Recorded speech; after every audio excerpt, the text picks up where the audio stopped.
Jayo Gopi Jana Vallabha Jayo Girivarodhari Jayo Girivarodhari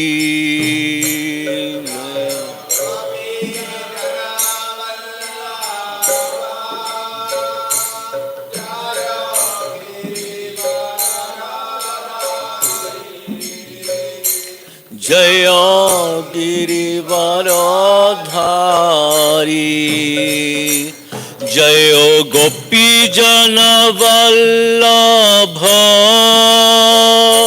Jaya Girivarodhari Jaya Girivarodhari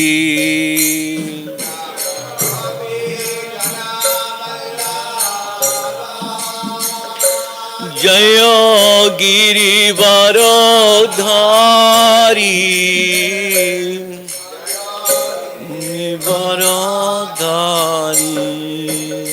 Yashoda Nandana Braja Jana Ranjana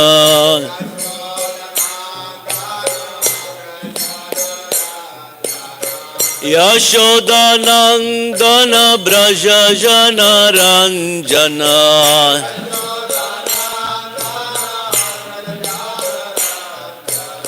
Yashoda Nandana Braja Jana Ranjana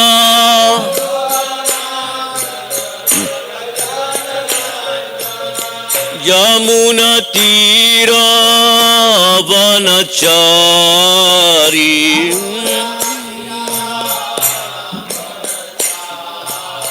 Yamuna Tiro Vanachari Vanachari Jaya Radha Madhava Kunja Bihari Madhava Kunja Bihari Gopi Jana Vallabha Girivaradhari Girivaradhari Yashoda Nandana Braja Jana Ranjana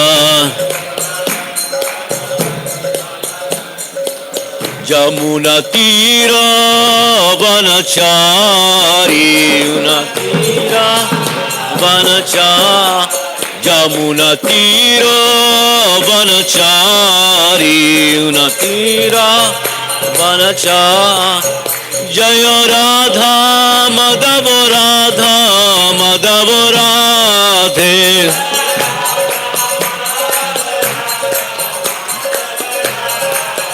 Jaya Radha Madhava Radha Madhava Radhe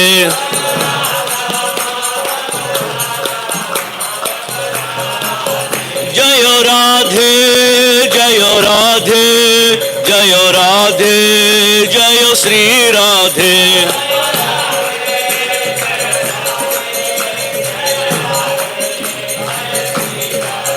Nitai Gora Hari Bol Hari Bol Hari Bol Nitai Gora Hari Bol Nitai Gora Hari Bol Hari Bol Hari Bol Nitai Gora Jaya Jaya Prabhupada Prabhupada Prabhupada Prabhupada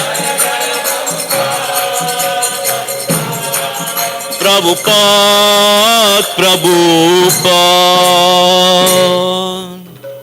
Jai Shri Radha Madhava ki Jai Shri Shri Jagannath Baladev Subhadra Maharani ki Jai Shri Shri Gaurangi Bangaleshwara Ishwara ki Jai no Shri Shri Prahlad Lakshmi Nrsimhadev Bhagavan ki Jai Shri Vamanadev Bhagavan ki Jai Shri Giriraj ki Jai Samveta Bhakta Vrinda ki Jai Tulsi Maharani ki Jai Gaura Premanande Hari Hari Bol Om Namo Bhagavate Vasudevaya Om Namo Bhagavate Vasudevaya.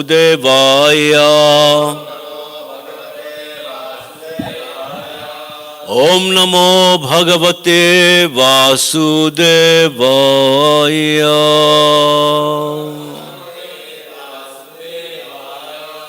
Today we will have a special class from a special part of the Srimad Bhagvatam. I think it's one of the most controversial parts, not only in the Bhagavatam, but in the whole scriptures around the world, which is Srimad Bhagavatam, 5th canto, 1624. I will ask someone to read. Yeah, you read this loka. I might read in English later on. Yeah, I can read because it's darker, but at least you read it in Sanskrit. You want the mic?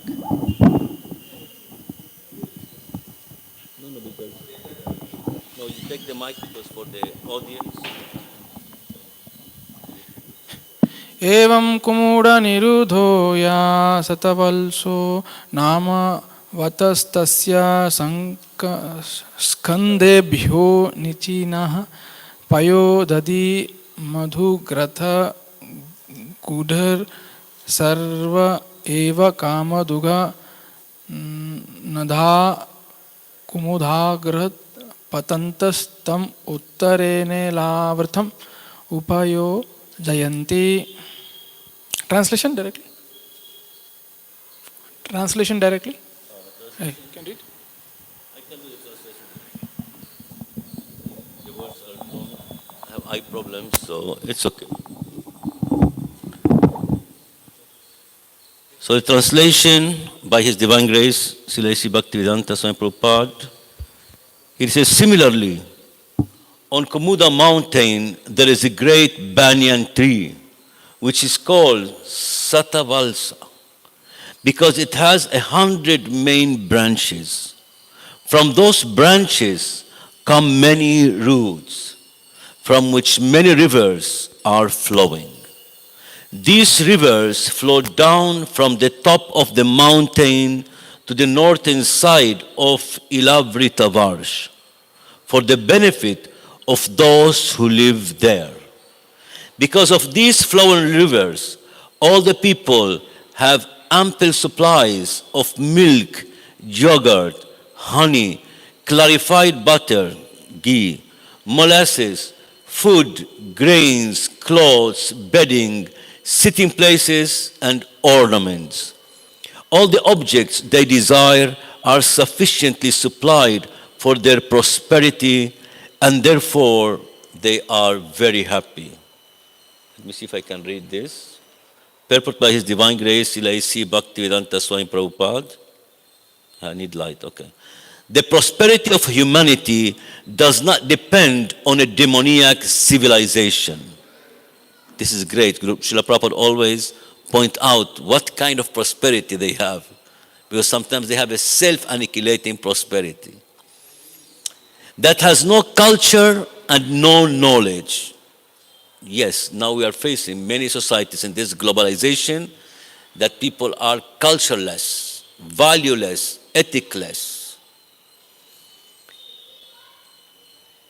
But has only gigantic skyscrapers and huge automobiles, always rushing down the highways. The products of nature are sufficient. When there is a profuse supply of milk, yogurt, honey, food, grains, ghee, molasses, dhoti, saris, bedding, sitting places, and ornaments, the residents are actually opulent. When a profuse supply of water from the river inundates the land, all these things can be produced, and there will not be scarcity. This is amazing how Srila Prabhupada said, as long as there is water, as long as the rivers are not dry, everything can be there because water is life. But I want to tell you what happened in Iraq, that the Euphrates River was dried. And it is written in the Abrahamic religion that this is the signs of the end of the cycle of the Abrahamic religions. So there is few things that we can talk. And Srila Prabhupada points out in a very nice way, when there is water, the rivers have water are supplying, then everything is possible. This all depends, however, on the performance of sacrifice as it's described in the Vedic literature. Anad bhavanti bhutani parijanjad anna sambhava yagyad bhavati parjanyo yagya karma sambhavaha. All living bodies subsist on food, grains, which are produced from rains. Rains are produced by performance of yagya, sacrifice, and yagya is born of prescribed duties. These are the prescriptions given in the Bhagavad Gita 3:14. If people follow these principles in full Krishna consciousness, human society will be prosperous and they will be happy both in this life and in the next. Thus ends the purport by His Divine Grace, Srila Prabhupada, of the Srimad Bhagvatam, 5th canto, 16th text, verse 24. Om Agenati Mirandasya Genanjana Salakaya Shaksurun Militam Gina Tasmai Shri Gurave Namaha. Namo Vishnu Padai Krishna Pistai Tarismati Jai Pataka Sumini Namo Vishnu Padai Krishna Pistai Tarismati Bhakti Vedanta Swami Namine Jai Sri Krishna Chaitanya Prabhu Nityananda Shri Advaita Gadadhar Shivasadi Gaura Bhakta Vrinda Hare Krishna Krishna Krishna Hare Hare Hare Rama Rama Rama Hare Hare. Srila Jayapataka Swami Guru Maharaj one time in Mayapur, and he told me this also personally, he said that he heard Prabhupada personally saying that the Panchatattva Maha Mantra is 1,000 more powerful and more beneficial. So sometimes I don't follow sometimes chanting proper numbers, but what I do is that I said, okay, I will speculate, and then I will chant one round of Panchatattva Maha Mantra before anything. Actually, Prabhupada says to avoid offenses on the holy name, because the holy name is pure and is more fragile if we make offenses. So we chant the Panchatattva Maha Mantra. So in every small distraction, at least on my level, after I heard this from Guru Maharaj, I chant the Panchatattva Maha Mantra. Panchatattva Maha Mantra has that power of forgiving, that power of purifying, that power of preparing ourselves for anything. So it's very important that we many times concentrate. There was a debate on that after Guru Maharaj said that and all this thing, and I heard some senior disciples of Prabhupada saying, and even one of Maharaj in the Gurukul in Mayapur once time, he said, okay, but Lord Chaitanya chanted the Maha Mantra, so we have to chant. It's obvious that we have to chant the 16-hour Maha Mantra, but it's not bad that as much as we can, we chant the Panchatattva Maha Mantra also. It has impregnated so many things. It's like the Ganges. I think I heard Srila Charapar one time saying, so he says like the Ganges flow. Actually, these are not the real Himalayas according to what you are going to see in the TOVP, because today we're going to talk something. I'm not well versed, but whatever I know, I'm going to elaborate on this verse. But the Ganges become more purifying and more powerful when it crosses holy places where great rishis, great personalities, perform certain sacrifices there, or they live there. Or when the Ganges is growing through where Lord Chaitanya or Lord Krishna or Lord Ramachandra have performed their pastimes, it gained more potency and more power. So Guru Maharaj one time he told me, I said, oh, this is the Ganga from there. He says, no, you are wrong. The Ganga, when it comes to Navadvip Dham, is more powerful. It is like, because before the Mayapur and Navadvip has a potency, but when it crosses the place where the lotus feet of Lord Chaitanya, Lord Nityananda, the Panchatattva and their associates are there, it becomes more powerful and more purifying. And then Guru Maharaj said, hey, I think this was in the Ganga Safari in 1998. He said, here, he says, in other places, Ganga might give you liberation. Look at this. This is amazing things that you hear from an exalted Vaishnava who really is connected. He said, Ganga might give you liberation at any place from where it flows. But when it comes to Mayapur Navadvip Dham, Ganga can give you Krishna Prem. You see how it works? is like the Bhagirati. All these rivers, when they crossed into a place where the transcendental pastimes of Bhagavan are performed, they get more purified. It's like the Yamuna raised. She wanted to touch the lotus feet of Krishna when Krishna was being saved by his father. You know this, all this pastime. She wants. One time in Mayapur there was a flood, and people sometimes were complaining because actually the flood affected. And then one of the Brahmins in Mayapur says, "Hey," because he talks like this with his mouth, and says, "Hey, why the people are protesting? Mother Ganges wants us to purify this land. And it's got many people come from tourists and all these things, so no problem, let it flood. It's purifying every 4 or 5 years, it floods, it's purifying the land." And Jalangi River as well. So sometimes we see the bad aspect, but we don't see the beautiful aspect. And here, like Prabhupada says, the rains are a result of a yagya. Yesterday I narrated how Guru Maharaj begged Lord Krishna to rain so they could delay the flight. So it happens. It happens within the cycle of the 4 seasons, or here 6 seasons in the case of India, because they say that the rain season is different from the cloud season and from the cold season, so it's okay. But usually it is known in the world 4 seasons. So apart from that cycle, in many places in the world, they do yagyas. Do you know when the Spaniards, the Spanish people, they went to South America and Central America, they found out that the indigenous people, they performed yagya for the rain. Because if there is rain, there is enough and sufficient supply of food, because then there is life.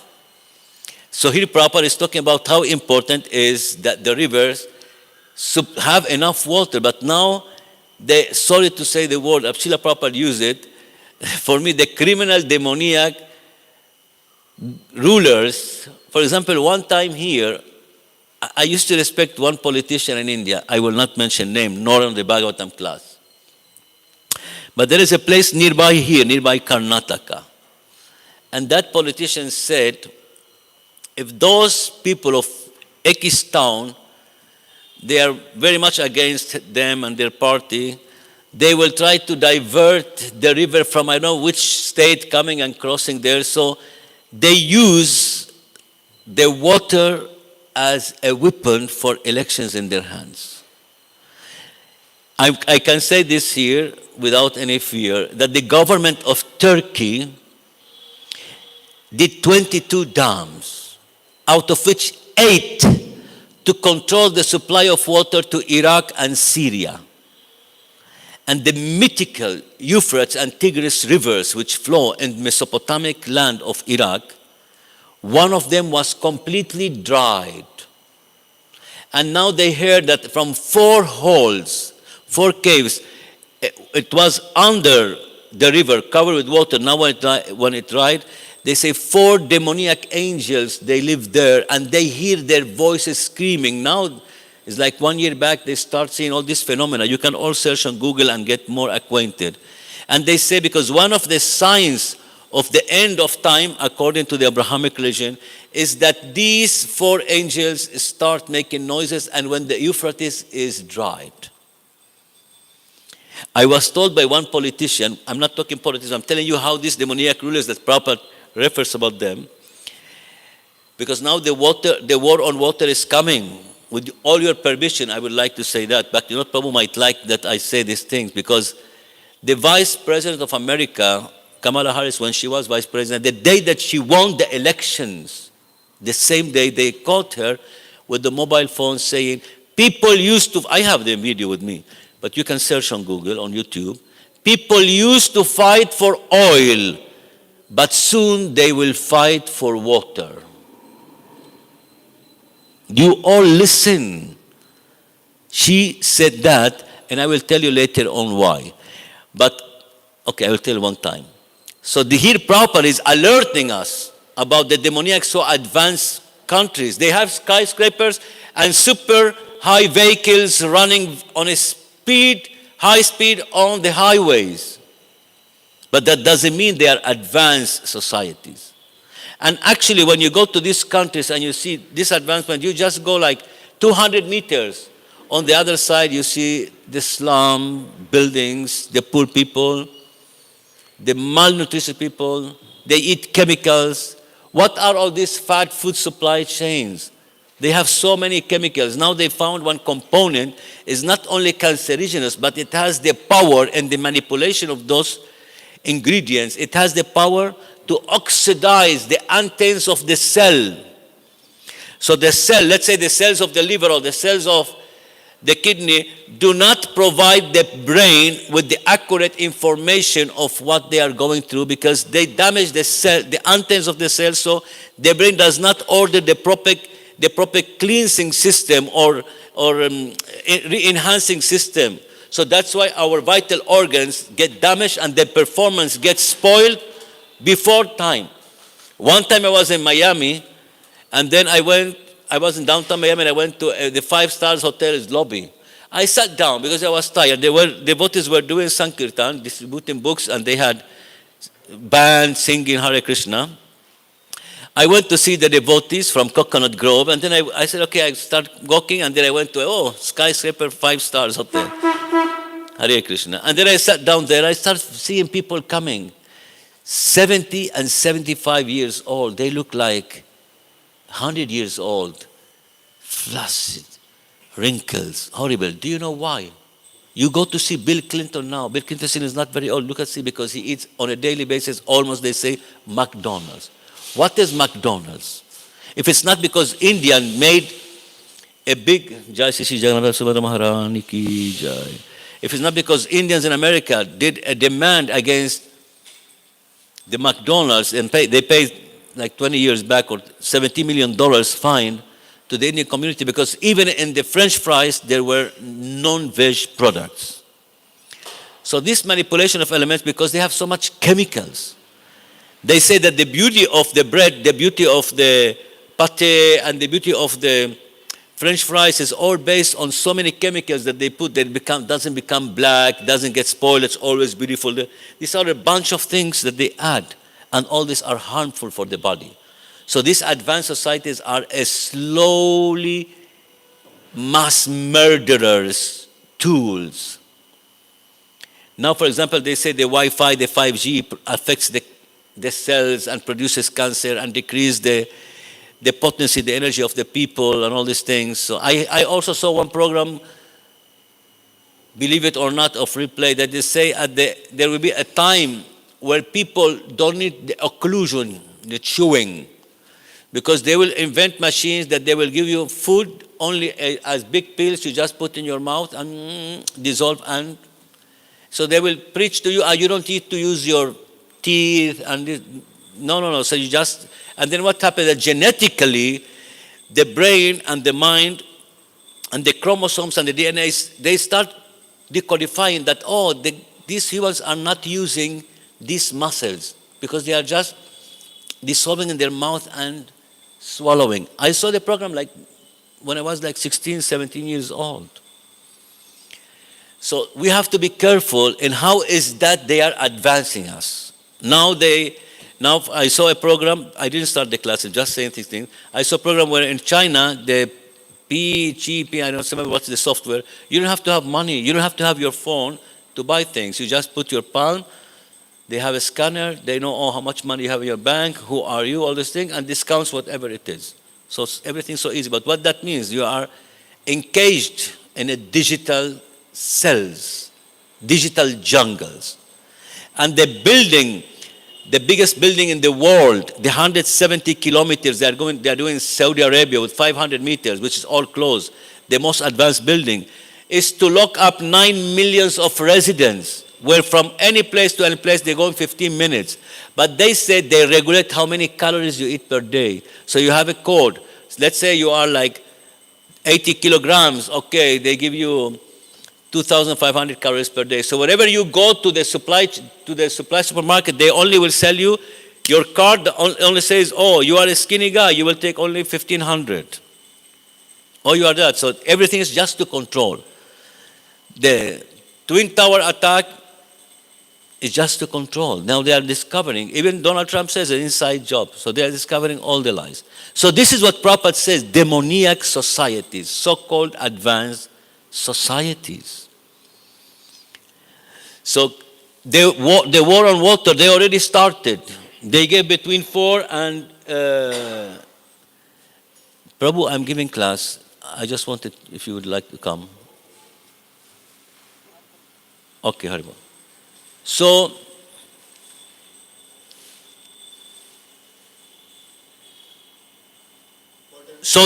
Yeah, I know, I'm just processing. So one time I was analyzing, with all respect, without getting involved into politics, but the vice president of United States at that time was Joe Biden.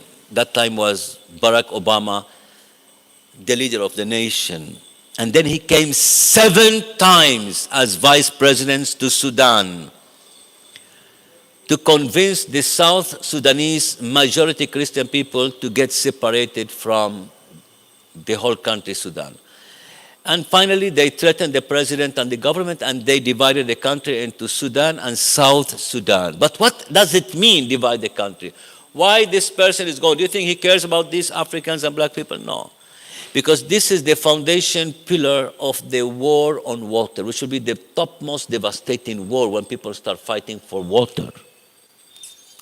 When he divided Sudan, they divided and they threatened Omar Bashir.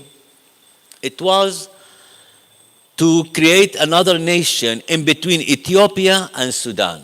And the most fertile land, 666,000 square kilometers, were given to this minority to deprive the desertic country from the access as part of this land. It's like, okay, let's see, where is the most fertile land in India, and then they will separate it from somewhere.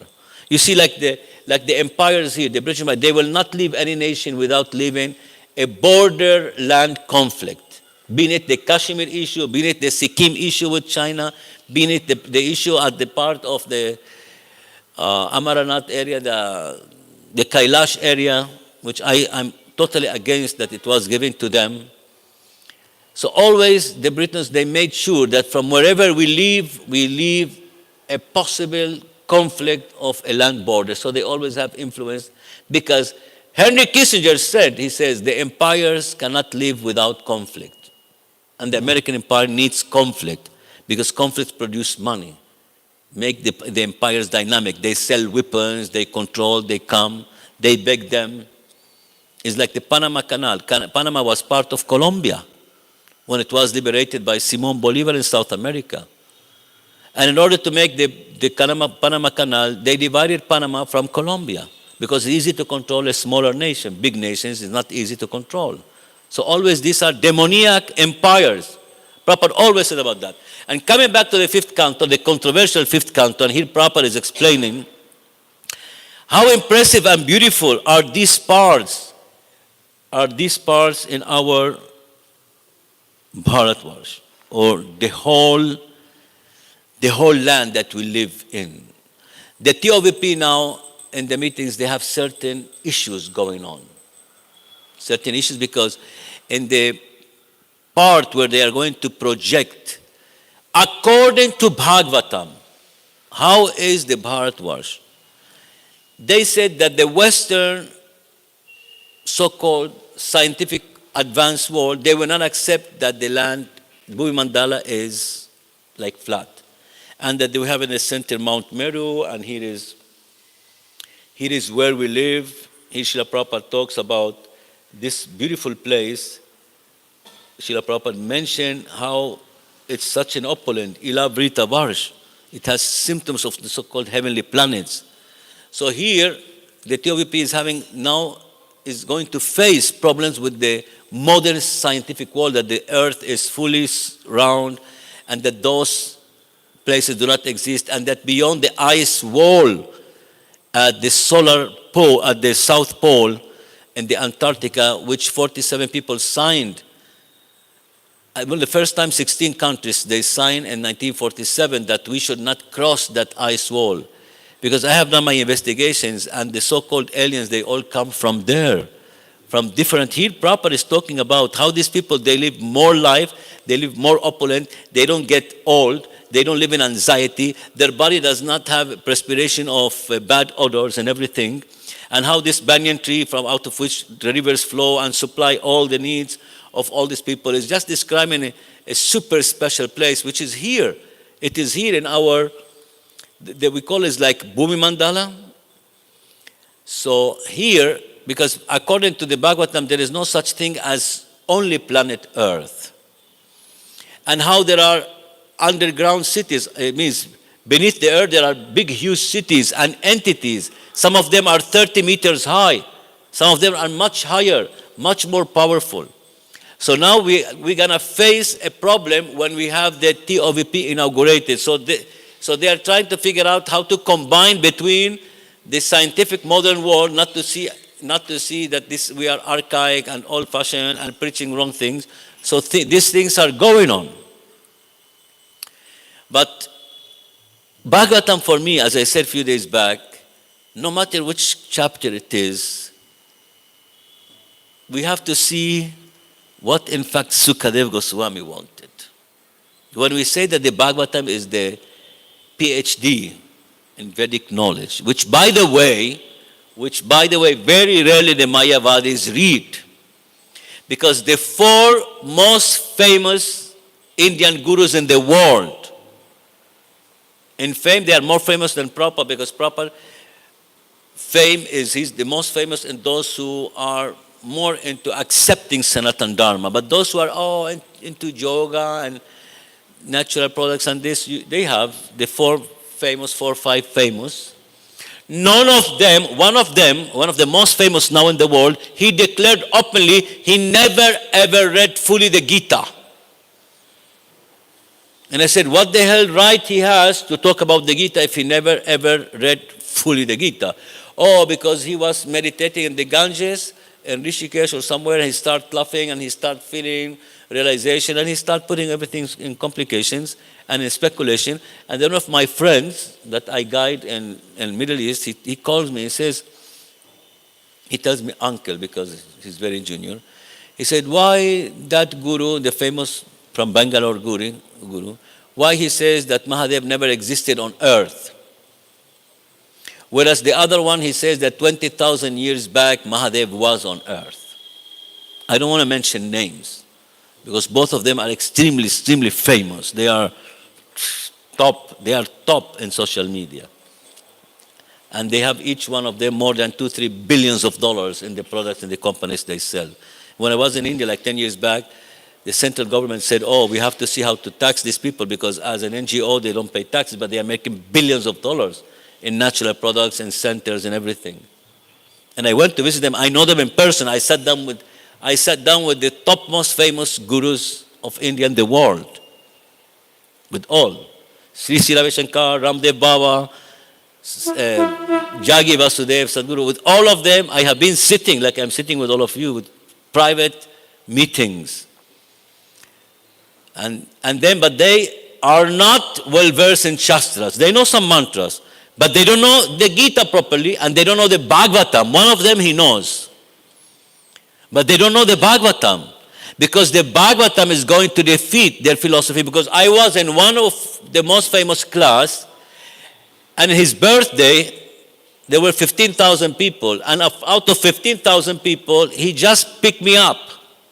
He says, I feel, sir, that you would like to share something. Then I went on the stage and I spoke, so beautiful, that the head police of that state, he says, we like so much how you glorify us and you love India and Gurudev. And then two people from one of the most powerful banks, because they gifted him 1 crore in his birthday, and they came to me and they said, Hari Bol, Hare Krishna, it seems you are from ISKCON.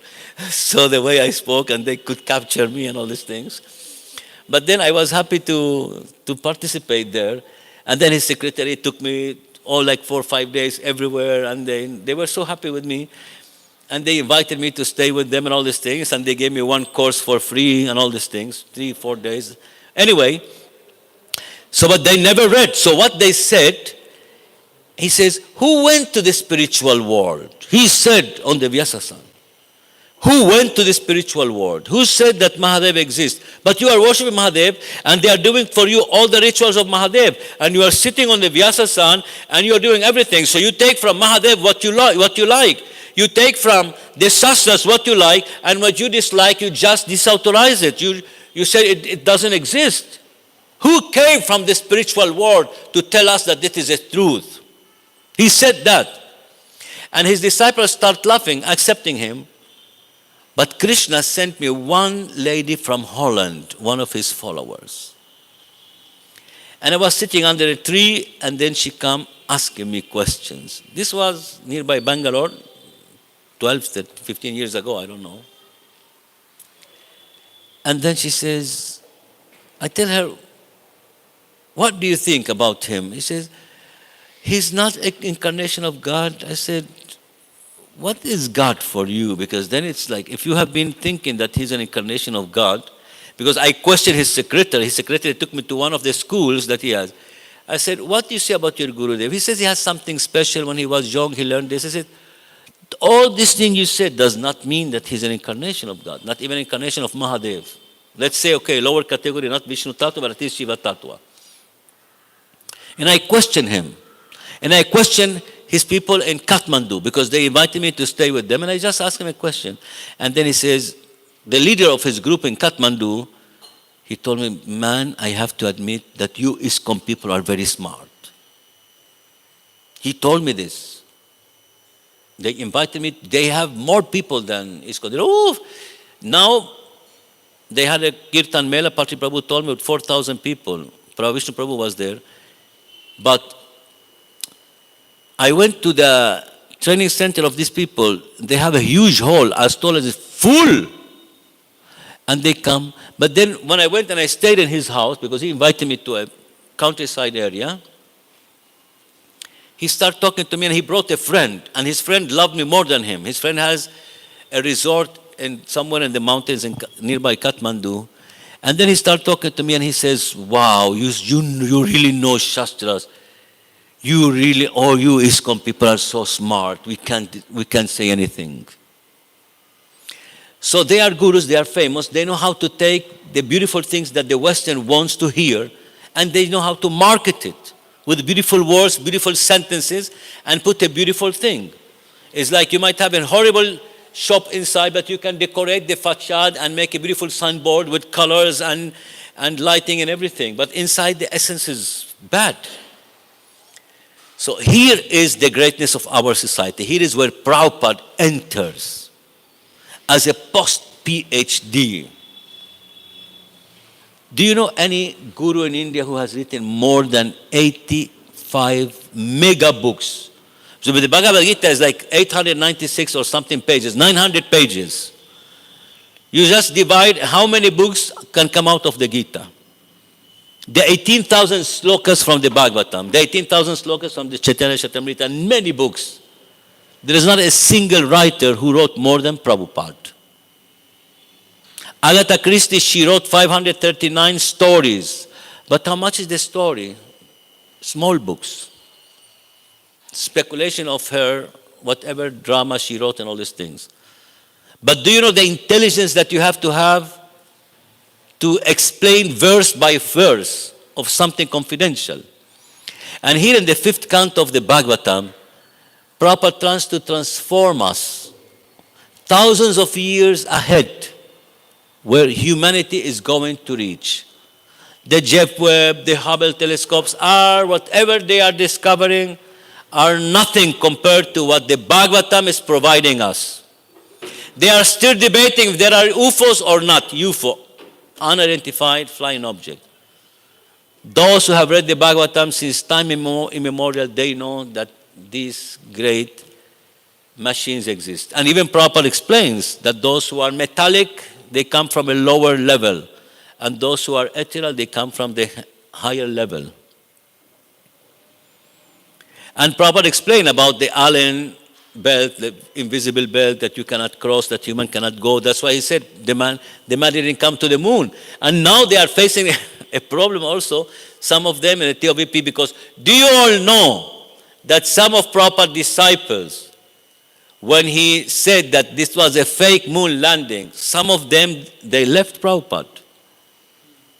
And then Prabhupada has to say, okay, it is like this, but not like that. You might do it like this, like that, because Because at that time that you saw the pride of the Americans, you tell them that the man, it was a fake moon landing, a $40 billion scam, money laundering, fake things, 22 people involved. They were going to kill 8 of them, or I think they couldn't kill the 22 people because the secretary of Richard Nixon, she explained how it happened. And only 22 people knew from NASA, along with the politicians, that they had to do this because Kennedy promised 9 years ago that before the 1970, before the decade of the 70s, we would have landed in the moon, and they did it in 1969, just to defeat, apparently, the communism, which had certain advancement by putting in orbit Yuri Gagarin and Laika at that time, and so-called orbitating the moon. So all these societies belong to a demoniac, dirty, devil-controlled societies to fake and cheat all of us. So it is there. And you can all see. I was debating with a vote in Mayapur a few days back. How is it possible? We went into Google. How is it possible that the ISS, the International Space Station, orbits the Earth on a 28,000 kilometer speed per hour? How a person can come out and is not immediately pulled, because he's not going out with a propulsion missiles to move him on the speed. So he comes out from the station and he's there. He's around the station. But how he's orbiting the same speed? Because they said that they have engines to make it run at that speed because of its weight, so it doesn't fall down, because satellite is lighter. I'm investigating this. I have been all these days investigating that. Because we're going to have a big problem at the TOVP. And one of Prabhupada's disciples, I will not give details on him, he is pushing what that Western philosophy, Western civilization, present one, wants to impose on the TOVP. That you cannot do this like that. Because these mafias, when they see that in a technical way, we are embodying the 5th canto of the Bhagvatam, which talks about the creation, the universe, and all these things. We are going to embody this at the TOVP, and they will say, what is this? These people might convince the world that we are all lying or cheating or fake. And when the government, they don't allow you, they will kill you if you cross the ice wall in the Antarctic Ocean, the Antarctic part of the world. And now because they discover with the X-ray that below the pyramids there are 648 meters columns, because the pyramids, I'm coming from the pyramids, I was seven times in the pyramid. I stayed in Egypt just now before, because on the 25th of January, the alignment of the 7 planets was there, and the best place is to be there.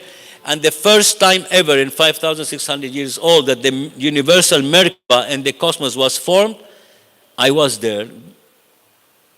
Gary Smith is the person who promoted this around the world, and Krsna managed that I am there. I reached for free in Cairo a day before, and that day I was there between 12:30 and 2:30. The Merkaba was formed, and we were only 13 foreigners in the pyramid at that time.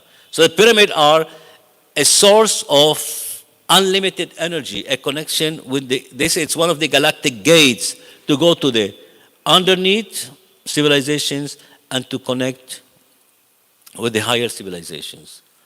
I was told by non-human beings that sometimes that even Alexander the Great, when he went to Egypt, because he is, here in India they don't love him, but he is a super personality, mystically talking, he could enter into certain secret parts of that part of Egypt.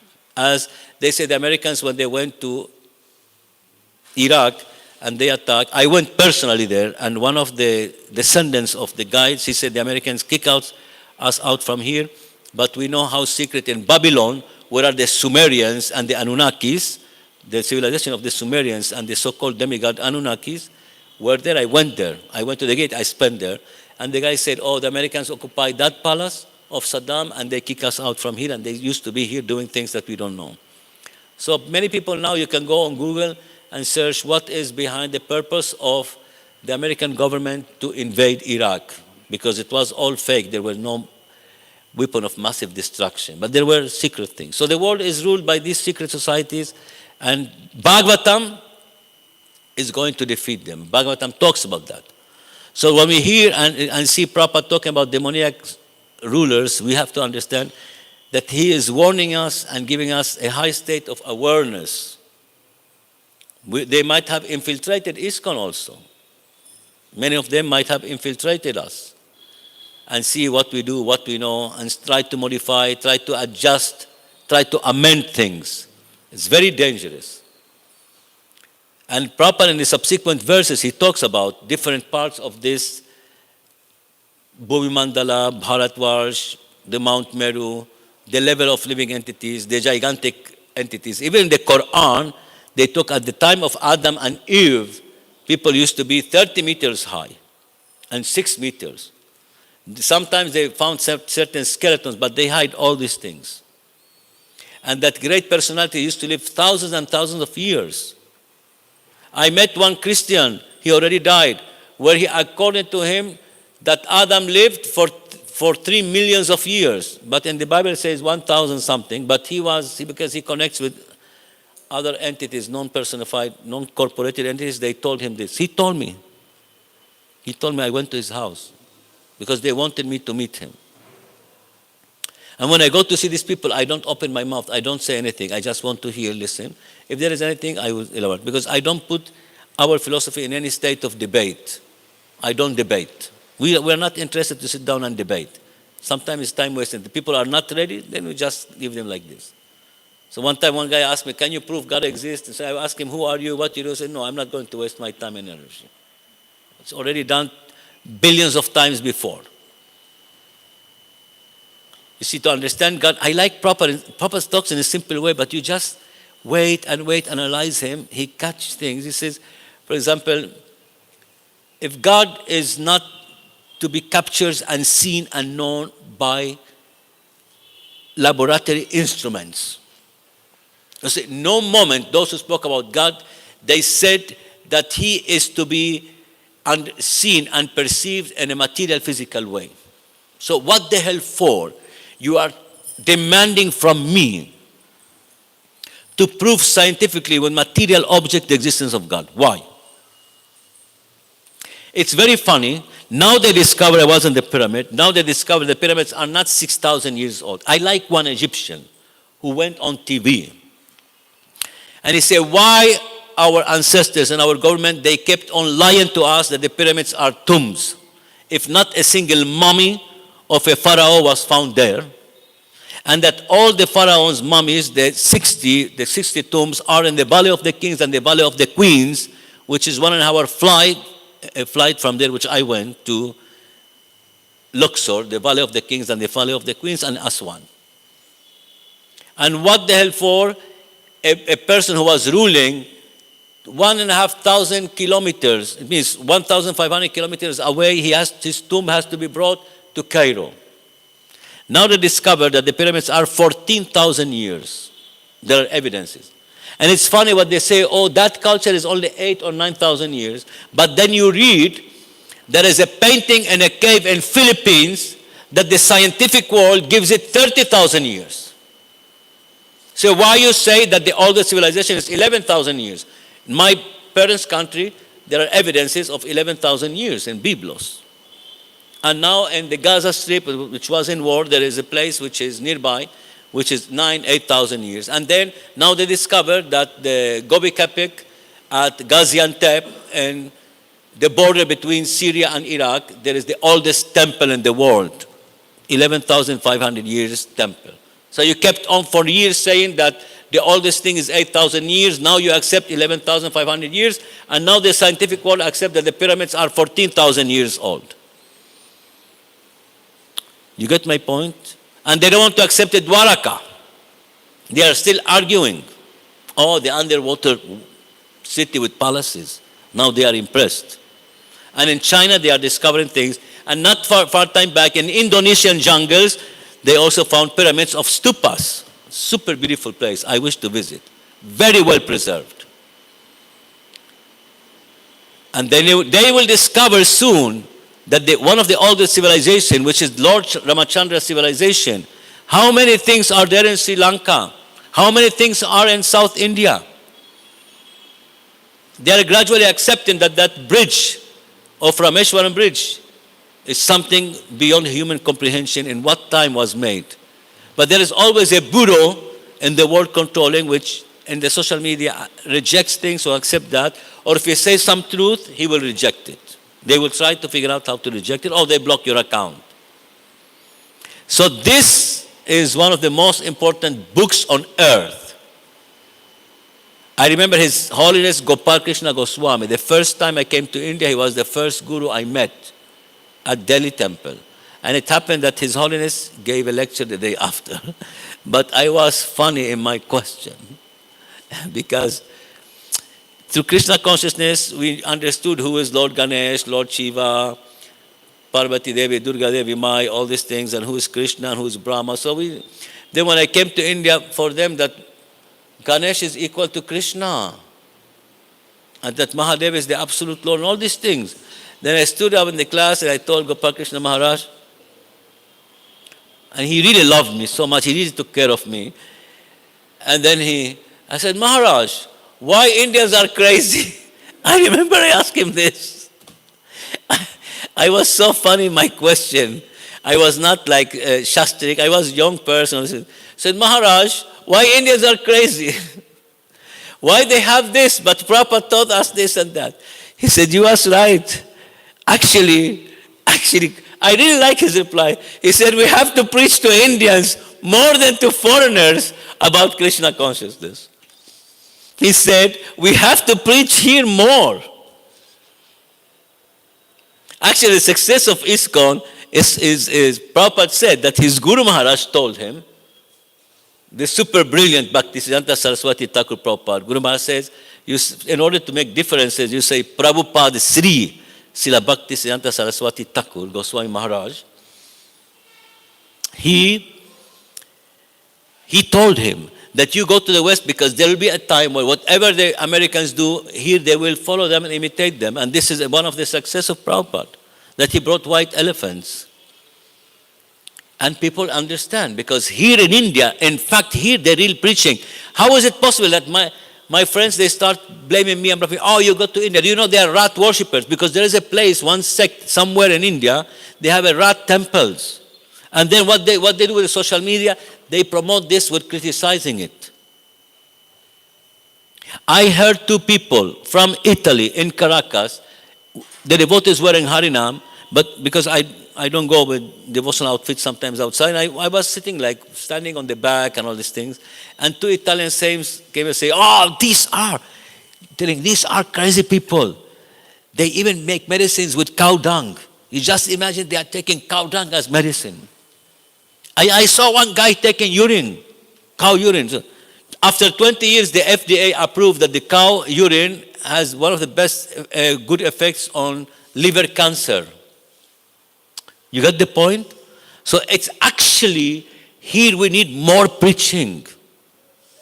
I convinced two people, because in Ayurvedic medicine that it has some products from mother cow, I convinced one girl, her mother was with him, that I brought for her medicine to take this medicine that should not be worried about the smell, but just to concentrate in the benefits. So here in India, it's needed more preaching. I don't like at all what is going on in Bangalore and Bombay and the movies that they want to imitate the West, and the ladies are losing so much of ethics and morals. So there is no need to think that we are advanced and we are modern because we do certain things in public which here are supposedly to be morally unethical. I don't like this degradation to be here, but it seems it's coming. And seems some demoniac people in the West, they want to pollute India. And make no mistake, the number of Miss Universes that India won is not because they are more beautiful in another place. They are beautiful, but it's not because of that. Because these are mega corporates of cosmetics and fashion. They want to penetrate a heavy market.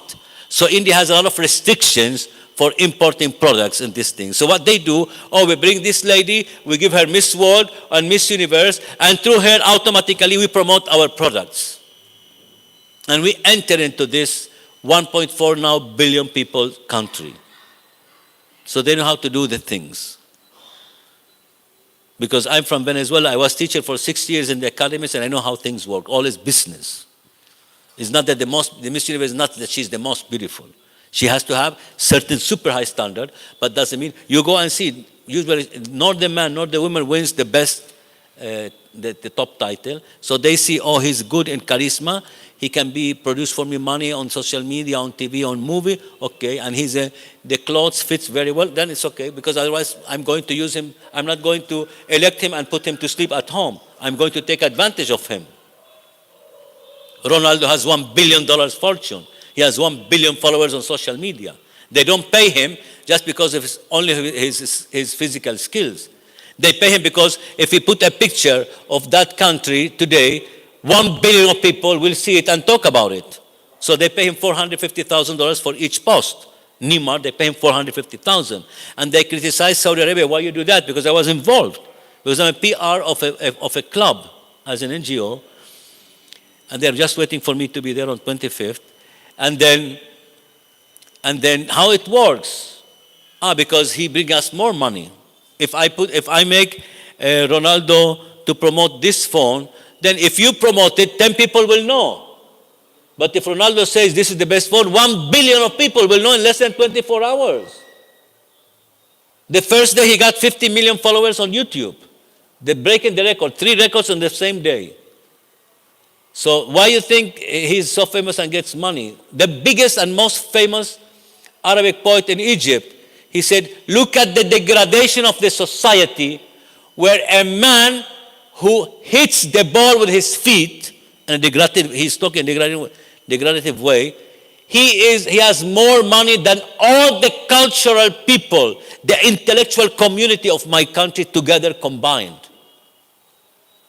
All the poets, the writers, and the intellectual combined together, they don't get their salaries, the amount of the salary, what the top footballer gets in his country.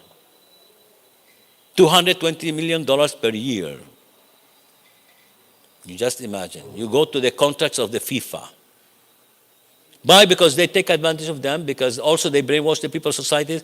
Why they make hysteria with the football? Because they need to distract people. There was a time with big empires, they allow hashish and weeds of their military and people take in order to cool them down, because the time of the protests. When the war of Vietnam, what do you think? I want to tell you something about Prabhupada, please. This is very beautiful, and I will finish this class today. During the war of Vietnam, in America, I mean. So when all these wars happen and all these things, what they do, they allow the army, they allow the people to have coke. And you think, openly the government, they say, oh, this is illegal, we don't accept. But they have their people to allow the smuggling, because they distract and they cool down people when they are protesting.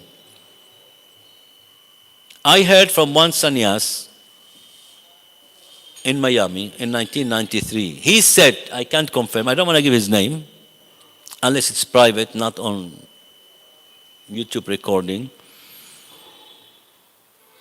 He says, do you know, we were sitting like 3-4 people with him.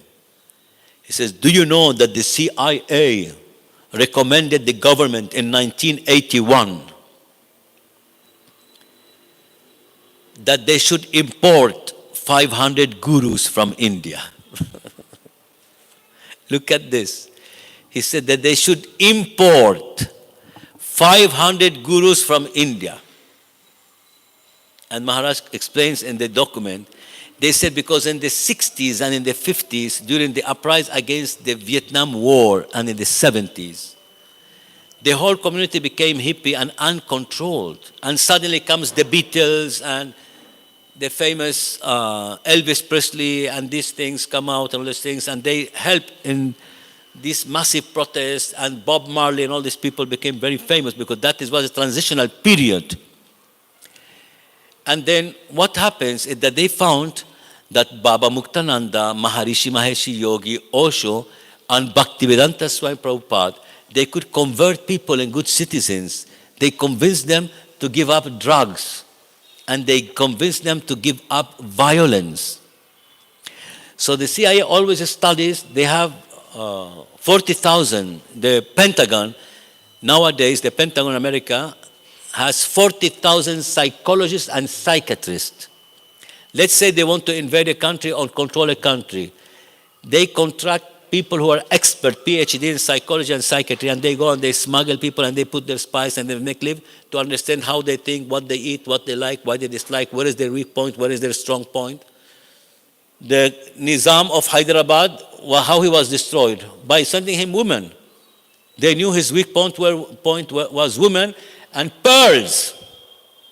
So they could control him. They gave him what he wants, what he makes him sense gratification. They gave him titles, more influence in nobility, and they control Hyderabad. And they even wanted Hyderabad to be not part of India, but part of the newly created Muslim country. You remember how it is. But then Sardar Patel, he was the one who stood against it. So that's why for many people, he's the real hero of India and not the others. So similarly, so they said that we have to import because we have found that the Indian gurus really know how to impact Americans' mindset and life. I was told. So they started what? Whoever was a Swamiji or sannyasi who wants to come to America, they used to give him visa very fast. And they used to tell him, oh, you want to bring some gurus from India? The visa was very much easier than those who were going to work or whatever business was there. So just imagine, and gradually, the Sanatan Dharma philosophy is embracing step by step the world and converting. But this is part of Lord Chaitanya. Don't think it's because this is part of the 10,000 years of the impact of the bombshell of the golden age of Lord Chaitanya impacting the West. And you will see soon, Guru Maharaj predicted that Prabhupada's picture will be on Times Magazine. And he told us in a class, how many of you would like to see Prabhupada on the cover page of the Time magazine in America? The time will come. The time will come when they will see, oh, that great man, how much at the end he impacted the Western world. He is declared amongst the 10 most successful people in human history who started a mission and who started it after the age of 65. He was 69. They said amongst the top 10 most successful men in known history who have started a mission after the age of retirement. That's why they put the number 65, the age of retirement.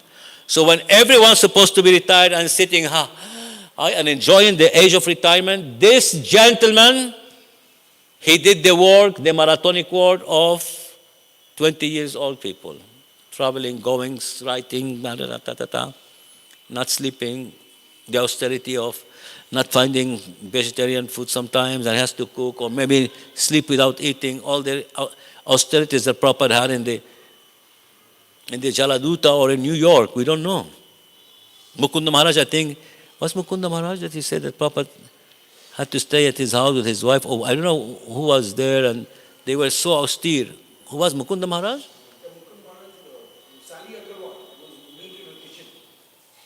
What he said?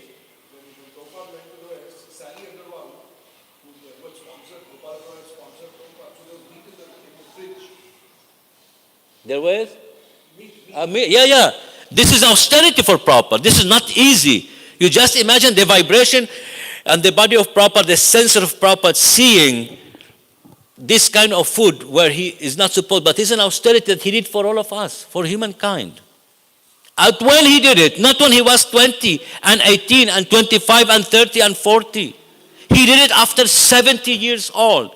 That's why I don't know where is the report. I have the report where Prabhupada is named one of the 10 top most successful personalities known in human history who started a mission after the age of retirement and succeeded. The assets of ISKCON when Prabhupada left, I heard, were $700 million. At that time, all the temples, the centers, whatever it is. So you just imagine. This is a Shakti Avesh avatar. That's why That's why one of Prabhupada God brothers said that about Prabhupada. We don't say that, but it's okay. But he's a superpowered personality. And look at the simplicity he writes the Gita. He doesn't want to impress your intellect. He wants to capture your heart. He wants to present bhakti. He wants you to love Krishna, not to fear Krishna. Because all the Abrahamic religions, they put you on a stage, you have to fear God. Who is God? We don't know. You just have to be afraid of him. He's going to kill you, annihilate you. He's going to send you to hell to be eternally burned in the eternal fire.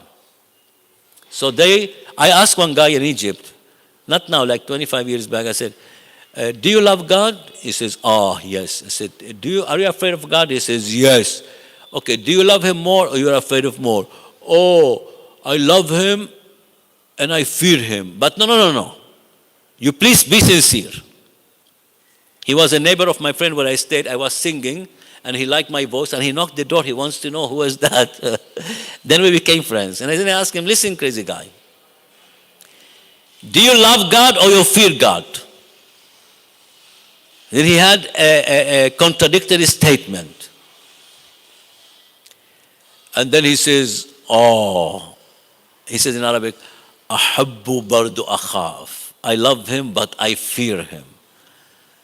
But he said, why you fear him? He says, because there is paradise and hell. So why can't you love him without fearing him? We are not afraid of Nishingadev because we love Nishingadev. Prahlad was not afraid of Nishingadev because he was in the perfect position. He was a devotee. So welcome to the society where Prabhupada is teaching us to love God, to serve God. So it is like that. And when love increases, fear decreases. It's one of the slogans that I made and I'm promoting. So when love increases, fear decreases. So here the Bhagavatam is inviting us to enter into that unknown world for others. How is the spiritual world? How is the material world? What is the size? Where are the hidden places? Now, they accepted a few days back, before yesterday, that there are entities in other planets. And that they saw weird entities. Because now, even one of my friends, he's a very close friend of mine, he's the biggest medium in the Middle East, the most famous. His mother passed away. I was a few days back with him. I said, soon you will see, and he said, soon you will see that they are going to accept the existence of non-normal humans. The American Congress one day summoned the committee that brought down an aircraft and some UFO in Canada or somewhere. They asked him, were there any biological entities? He says, yes. You can see you can go to reports. It's very good to always have access to what is going on in the world and new. You read the news, you see certain things, what's happening, the inventions, so you understand how it works. Prabhu, I'm here giving class. I wanted to see you. Are you coming? So the issue is, this is Anukulya Keshava Prabhu. So the issue is that we have to be well versed. We give better class. We know what's going on. How they're preparing for the water war. How China is having certain things with certain borders of India. How the Tibetan case and issue, because I went to Tibet, I went to Lhasa, and I met His Holiness the Dalai Lama. I stayed with him 1 hour, 25 minutes. I did an interview for him. 2001, if I'm not mistaken. So, you will see how the world works. But why we have to learn? Because this is Bhagavatam. Bhagavatam is to reveal the truth. In human nature and demoniac nature, we know cycles. They don't know. Whenever I have to explain something, it's a cycle. You see the last war that happened in the Middle East. Cycle, it's a cycle which given one group against the other group more powerful. But at the end, all these people are, according to Shastra's, demoniac nature who has to go through penances and suffering from the early ages. So some parts in the world, they are like heavenly planets. The Prabhupada says, like the Maldives or Hawaii, or now Switzerland. they live with a lot of comfort, but then there are places in the world where they live with a lot of austerities and suffering and war and bombs and massive killing. But this is also because we are a massive killer. Do you remember when the mad cow disease erupted in England? And Tony Blair decided to kill 4 million of cows, not to widespread the mad cow disease. They burned them alive because they say if we kill them, what to do with millions of liters of blood? So they annihilated 4 million of mother cows. They put them into hellish condition. So when in the future there is a nuclear bomb burning 4 million of people in seconds, then they will question. And here we are to give them the reply. Why, according to the law of karma, that massive annihilation is happening. Their souls will go to a place where they might be annihilated and destroyed. The same souls of those people living in that empire, they might end up being destroyed as they destroyed Mother Earth and Mother Cow alive in the mega ovens they made in the hellish place. I remember very well, I saw Tony Blair debating that in the British Parliament, in the so-called mother of all parliaments. So here we have to learn. Here we can give knowledge with their own weapons. What they do, we understand what they are doing. Oh, that satellite discovers something. Maybe they discovered it 10 years back. They are revealing it to you now. How you know? I will reveal one thing. I went to the NASA, I don't remember which year, like 10 years back or maybe 12 years back. I took friends of mine to Houston. He said, take me and my wife and my children to USA. And then he was happy because I did a special plan and he saved $10,000. He told people, oh, he brought me, it's amazing how he controlled prices. I know ticketing because of Guru Maharaj's experience, ticketing, surfacing, doing this, good hotels, how you buy a hotel, da, da, da. So we ended up in Houston. Why? Because the airline has a hub in Houston. I said, let's go to the NASA. And they took us to a place where you see how it's going to be the future Mars landing. The same video they show us 10 years before, it was the same video they show to the social media they landed on Mars. This was all 3D, 4D, 5D, 10D multi-generated movies. The same one they showed me. Because who has, which machine, which satellite was in Mars to show us that device landing on Mars? With precise and this, and then they follow the rover. But how you are following it? Who is recording it? Now the question is, who was taking picture of Neil Armstrong coming down from the Apollo 11 on the moon? They're asking. Then they interviewed the guy who's the owner of the camera. He said, what the hell is this? I made this camera. How is it possible that this camera, the inside picture is color and outside is black and white? It's the same camera. They forgot. They forgot this because Krishna makes them forget. Sarvasya Shihim Hridi Sanivisto. He knows when to make all these demonic people forget when they are cheating. And who waved the flag? You know these questions. And why in the sky there are no stars? If we are in the extra atmosphere where the visibility of stars must be sharper, why there are no stars? And Bill Clinton was awarding Aldrin and Armstrong and Collins says, I hope that soon the truth will be known, that the humanity will know the truth of what is going on. Because they killed 8 people, some people say 11, astronauts who did not accept to sign the document of the faith. And the wife of one made a complaint. And the guy who was taken to the American Congress, to the committee who was investigating, the bag with the papers, he had a car accident and he died. I did all the investigations many years back because we were in Cameroon Highlands in the Hare Krishna Festival Congress in Cameroon Highlands in Malaysia. And Guru Maharaj orders me to go to where Bhakti Tirtha Maharaj was giving a lecture on humility. I said, I'm not humble. I don't want to be humble. Oh, it's very painful to be humble. It's too much suffering to be humble. And Maharaj is so humble, and he gives lecture, says, Tusti, Mohan, you go and learn humility from Bhakti Tirtha Maharaj. I'm stupid. I missed the class of Bhakti Tirtha Maharaj on humility. Why? Because Banu Maharaj was giving a class on fake moon landing. Then I went there because I was 16 years old, and I read an article in the Universal magazine in Venezuela. Where are the political motives behind the fake moon landing? I was 16 years old, and immediately I understood. I was 3.5 years old when the moon landing happened. And I remember I was at home on the TV, they all small TVs, black and white, and my grandfather, he's a religious man, he says, no, never. Just they are announcing the moon landing. I was 3.5 years.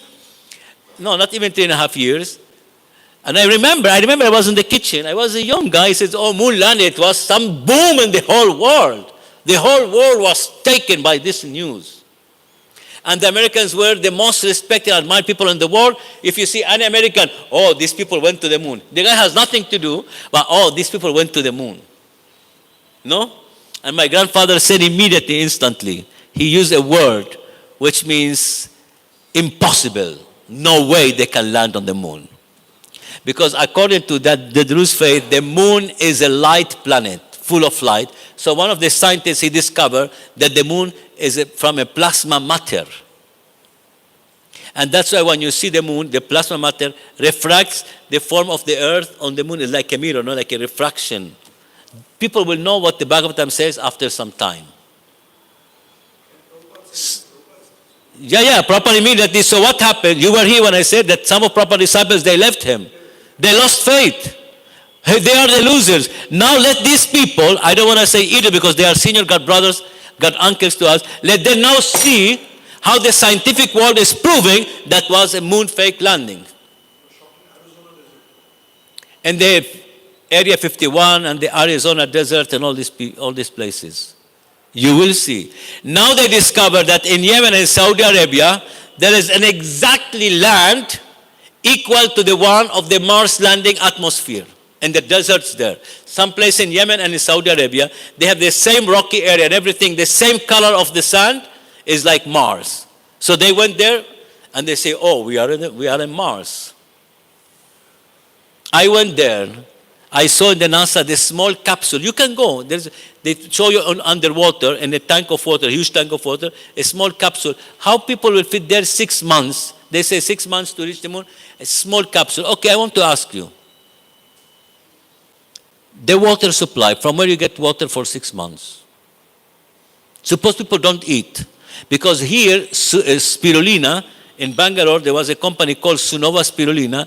They said they made a spirulina which 1 kg of spirulina equals to 1 ton, 1,000 kgs of absorbed vegetables.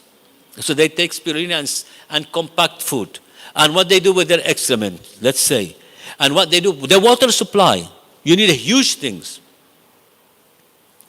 You get my point? And the body, after being 6 months with no motion, do you expect, now I want to put you in one bed and tie you will not move for 6 months? Because they are going to be sitting like this for 6 months. How they do their physical needs. No, and then 6 months, because I saw the capsule, you go, they take you for a tour. You please go, you pay 17, you go for a tour to the NASA. And you try to project it. They are cheating us too much. And then you go, okay, after you, if I tied Mango Prabhu. If you tight him, he has a Kshatriya body, tight him now 6 months. And after 6 months, just remove the ropes, cut the ropes. Do you think he can move? He will need like 1-2 days just for the blood circulation to give him strength to move. How many problems he will have in his body? How many problems? You know, people who do not move, they put them on a bed which is water bed and this, because each 24 hours they have to move. Otherwise, what they will have? Problems in the skin. Yes or yes? So what are they going to do with the 6 months people sitting in the capsule going to Mars? How are they going to solve the problem of the blood circulation, muscle circulation? Oh no, they are trained. They are going to be trained for what? But there is a biological thing that the metabolism needs to work. The organism needs to act. Those who are motionless, they end up having stroke. Yes or yes? So just telling us things which are not going to happen. And how they are going to cross the... I heard that the United States one time tried. They sent a nuclear missile to bombard and it was nuclear missile to see if it can cross that one. It was destroyed. So then they said, and in this solar pole, there is a hole from where the missiles go, so not to make more hole in the ozones. How are you, Prabhu? Thank you for coming. So you left your daughter, you came for class, and you're leaving. Then come and farewell me, because... Come here, I said, please. So I'm the one who pushed him to come, sorry. Thank you for being here, Prabhu. I like how much love he has in his heart. And he said that how he could be closer to Guru Maharaj. He's asking. You asked me this question or something. So, and how to really develop Guru Prem. We will talk. Guru Tattva. You said Guru Tattva. So now you're going for what? Yes. Dietitian. No. What you said you are? In the government, what you do there? Taxation. Taxation. Okay. You are collecting money, which you are not going to use. Jai Prabhu, Hari Bol. Krishna. See you, Prabhu. Krishna bless you. Thank you for coming. Or congratulations for coming, not thank you. Prabhu reminded me. I told the same thing yesterday at the ICC temple. I said, thank you. He said, why should I thank you? What did you all do? So I don't know if I crossed the limit. Until what time was Bhagvatam? 8 to 9. I'm Indian. Can I tell you that story? Guru Maharaj one time, 13 devotees from Switzerland, they came to Mayapur. At that time, we had a lotus park. At that time, there were problems, and Gopal Maharaj used to call every day, like 5 times Guru Maharaj. At that time, there were no mobile phones. But then I had gone to Singapore, and I brought one wireless phone that catches 200 meters signal. Then one day before, the devotees, they came, and they met me. Their leader met me. He says, oh, Prabhu, we came to know that you are the secretary of Jayapataka Maharaj. Please, we want an appointment. I said, it's okay. I said, okay, tomorrow, your appointment is tomorrow at 4 p.m. They were like touring around in Mayapur, like 23 years back or something, 20 years back. And then suddenly they meet Acharyapad, they meet Guru Maharaj at the Lotus Park. And they see, they see Guru Maharaj at the Lotus Park.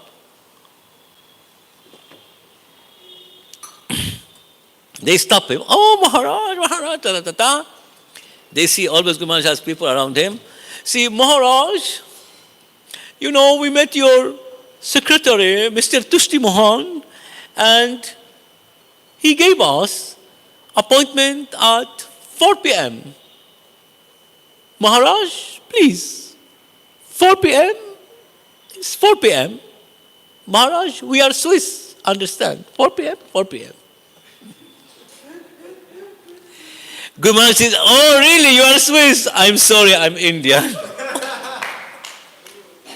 In India, 4 p.m. doesn't mean 4 p.m. Then, because the day after, Gopal Krishna Goswami called me and says, have me Jayapataka Maharaj quickly, quickly. And then Guru Maharaj took them to Bhaktivinoda Thakur's house. And then I went to bring Guru Maharaj to talk to Gopal Krishna Maharaj, but the phone did not reach the signal there. And we were in front of Sri Gopinath Gaudiya Mat. Guru Maharaj took these 13 devotees to Bhaktivinoda Thakur's house. In Swarupganj, we were coming. And one of these devotees, he's not a devotee, but he is a devotee, new. He tells Guru Maharaj some shocking things. Guru Maharaj was shocked. He was not ready to hear this question. On the left side now, we have Hanuman Mandir at that place. Because I remember I was running to get Guru Maharaj. Guru Maharaj, Gopal Krishna Maharaj needs you urgently. Guru Maharaj never stops, interrupt any Gayatri mantra singing, chanting, except one time Gopal Krishna Maharaj called me and says, give me your Guru Maharaj quickly. I said, Guru Maharaj, sorry, he's beside me, but he's chanting Gayatri.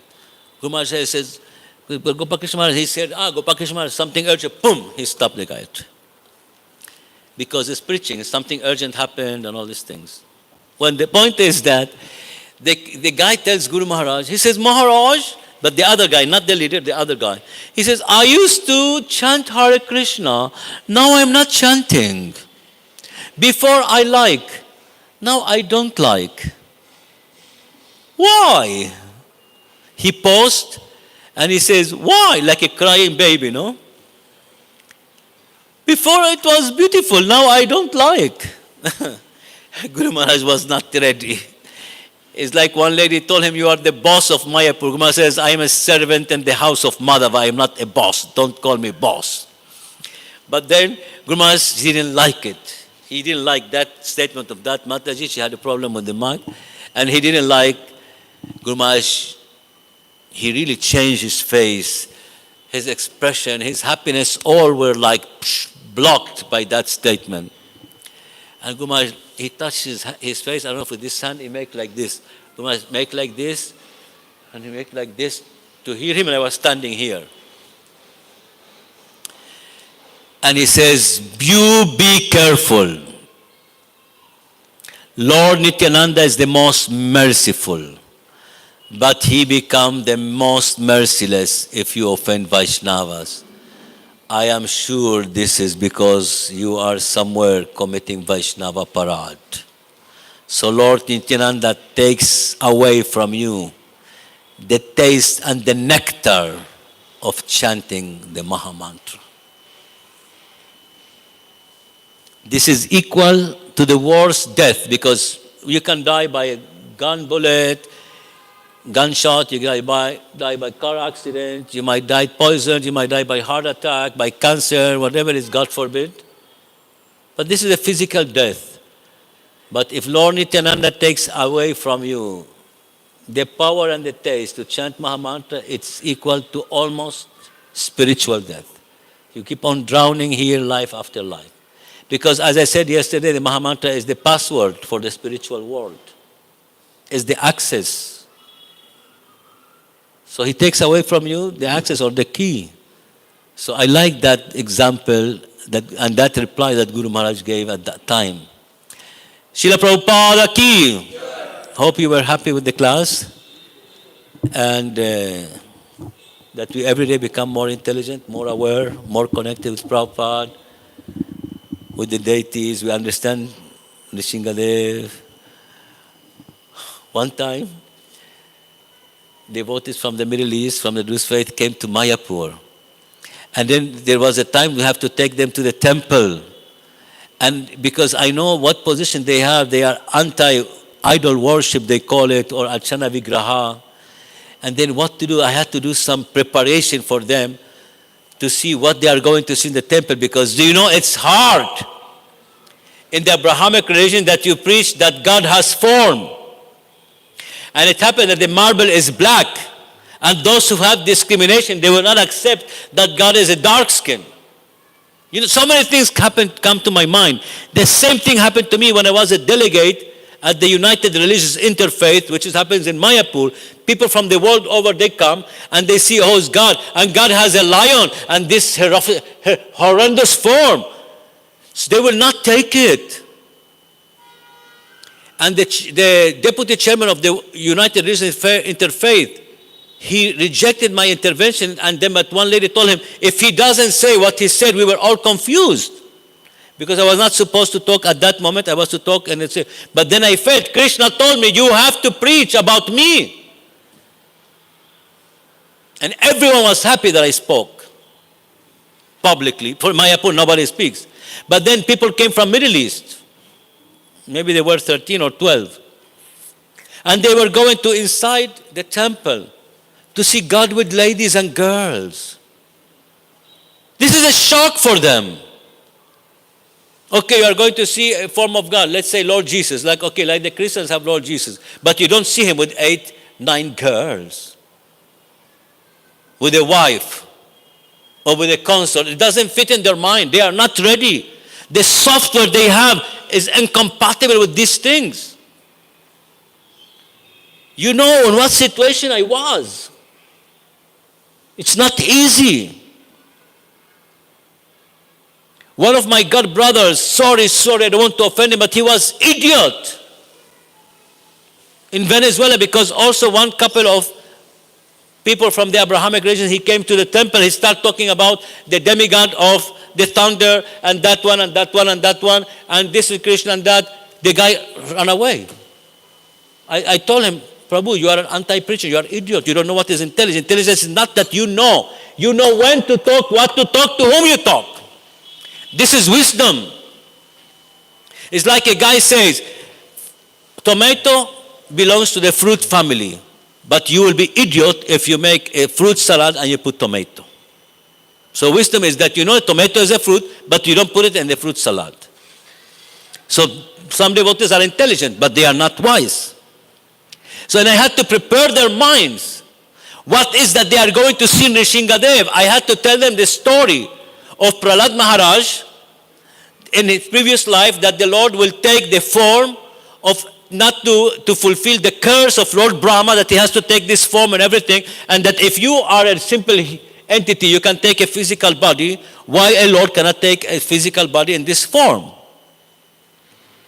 And if you can have a girlfriend, why the Lord cannot have a girlfriend? I have to tell them, these are not his girlfriend. These are the incarnations of energies in female bodies, because Shaktis are female. So I have to bring some thousand of possible solutions just to prepare their mind, so when they go there, I'm not responsible of their offenses against the Lord. And I told the United Religious Interfaith delegations, they were from the world over, they were from the United Nations people. And there were people who are unbelievers. And I said, okay, I'm representing Acharyapad, I'm representing Mayapur in the delegation. There is another devotee, but he's not a good speaker. Am I a good speaker? So then, good that Umapati Maharaj came and spoke about the diamond. He says, we all have to understand, it's like we are from the same diamond. If the light hits the diamond, it projects different colors. And it's not that this color is the truth, that color. Oh, he spoke this on the stage. But he did not talk about the deities, the Archana Vigraha, the form, what God does. I spoke this. And one of the super delegates, she came and thanked me. Two people said, you did the best thing. We were all here confused what you are worshiping, what you are doing here. And you did the best speech, because all what they were discussing, everyone in the world they can discuss, but this is the first time they come to understand. What is it that we are worshiping God in his enjoyment form, in his bhakti form, and this ferocious form, and this protective form? Why we worship the plant, why we this? I had to make a summary. Krishna gave me that. I forgot what I said. Honestly speaking, I don't remember. You put a gun, I don't know. It's just what Krishna empowered me, Prabhupada empowered me that time, because with all humility, I'm connected to Prabhupada. Prabhupada empowers me. I pray to him. I just now pray to him. Let me say what you want me to say, not what I want to say. I pray to Prabhupada always. Whenever I sit on the Vyasasana, I pray to Guru Maharaj and I pray to Prabhupada. Please let me say what you want me to say, because I don't know. And you see, I'm connecting the fifth canto with the discussion that I had in Mayapur for the TOVP with the devotees. You get my point? So otherwise I wouldn't know. When Prabhu says, oh, are you going to give a class? He asked me, you can give class tomorrow, Bhagvatam. And I'm supposed to give in the ICC. Then I said, no. He asked me first, I will be loyal, I will come here. So, and what verse? Mangesh told me. So it is like that. I don't know. But Guru Maharaj told me, you never worried if you don't know. If you said, I want to give Bhagavatam class, it's something you might even not be up to the standard. But if someone invites you, automatically you get empowered. Because one time I questioned certain people in the GBC, Guru Maharaj says, their God brothers empowers them that they can do the work.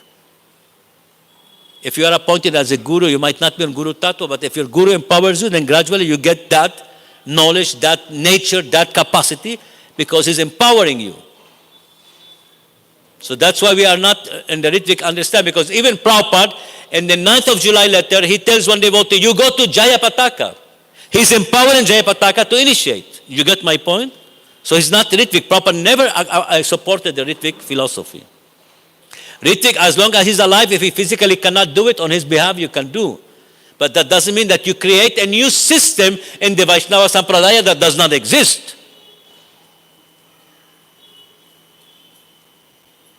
You get my point? You cannot. And you cannot say, I'm the last Acharya. Prabhupada said one time, there will be, soon someone will come from Prabhupada descendants more brilliant than Prabhupada. He said that. I don't know if it was in Venezuela. He said that soon a great personality in our line will come who will be 10,000 times brighter than the sun. I can bring that statement from either Virabahu Prabhu or Guru Prasad Maharaj, who are GBCs, where Prabhupada said that. Pramana Prabhu, he was Pramana Swami, Prabhupada disciple, said that. From T. Prabhupada disciples, I heard that. That he says that soon Krishna will send one super exalted Acharya whose light will be brighter 10,000 times more than the sun. And Srila Bhakti Sundar Govindadev Goswami Maharaj spoke about this person also. Because he's the Acharya of Siddhar Maharaj. Also Siddhar Maharaj said that. And he will unite the Vaishnava community in the world. He will have that power. It's like Ramanujacharya style. Ramanujacharya was a super great personality in the school, in the line of Vaishnavism. So this will come. So Guru Maharaj says, you don't worry. If someone invites you, you just sit down and Prabhupada will empower you and you will give a class. One time we were on a safari and we ended up at the town where Bhajahure Manasi Nanda Nandana song was written by the poet, and suddenly we were in the Ganga safari, 120 foreigners, and then Guru Maharaj on the stage, we were 40,000 people receiving us.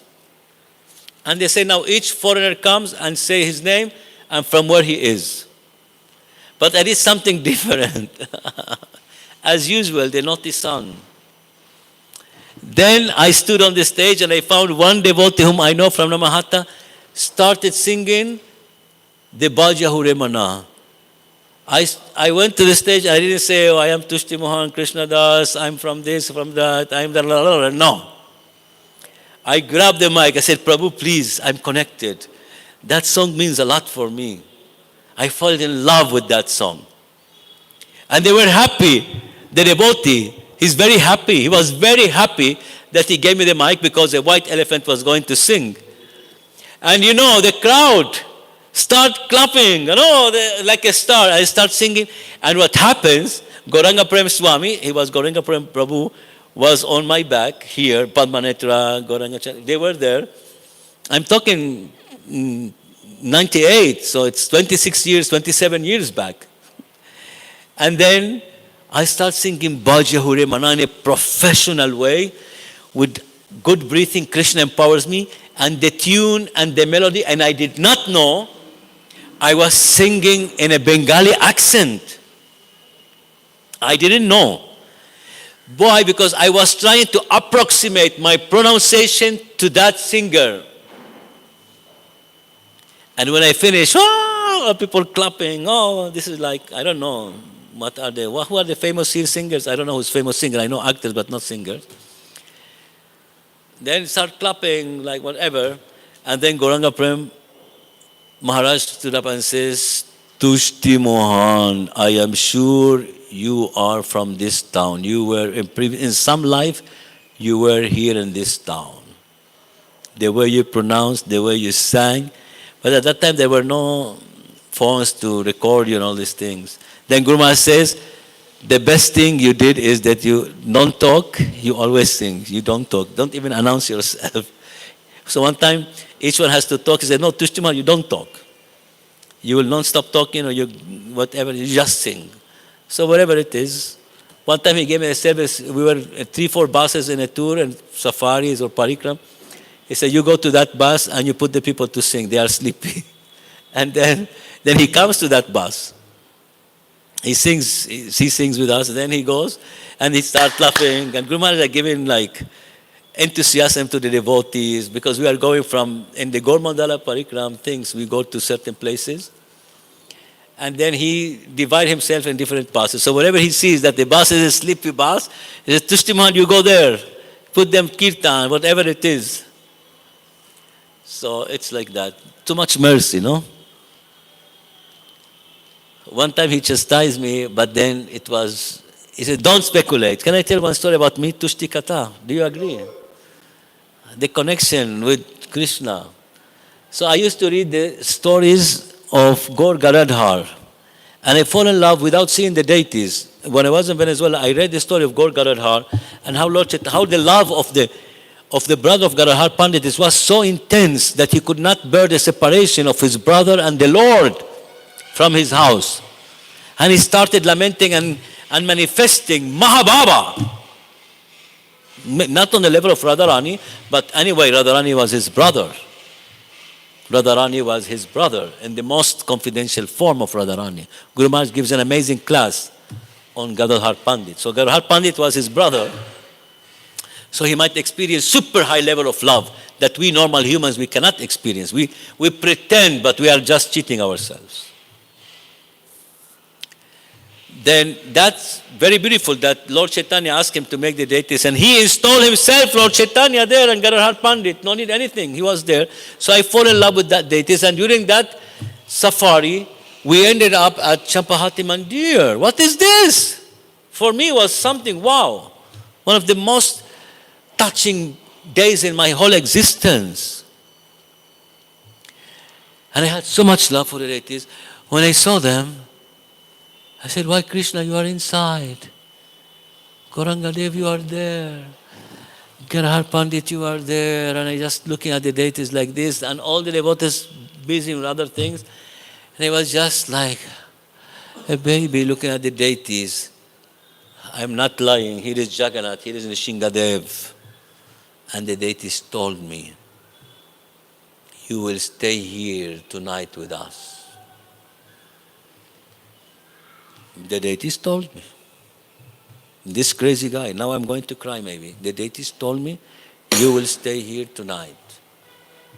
But the schedule does not say that, because at 6 o'clock we have to go to the next stop, and we're going to stay the next stop because we already have the lodging facilities. Here there is no lodging facilities for 120 devotees, apart from the assistants and Guru Maharaj and so many people.